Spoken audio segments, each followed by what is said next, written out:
Hello guys, welcome to my YouTube channel. देखो आज आम फैमिली सहित बाहरी पड़छु। आज बालेश्वर फेमस फेमस जगह बुलापाई। देखो मुझे कौट कौट कड़े जाऊँगी। फास्ट आम पहुँचु पंचलिंगेश्वर मंदिर। से बहुत भिड़ थिला, बहुत भिड़ कारण से क्रिसमस दिन थिला। मु बहुत लेट्रे वीडियोटा अपलोड करुँची। देखो केते जन लाइन लगे। फाइनाली आम ठाकुर पार पहुँची गलु एंड फोन भर अलाउड नाला। एका दुकान संभालुच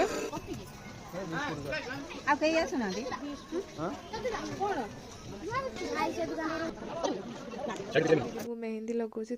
नीलगिरी जगन्नाथ टेम्पल पहुँची गलु।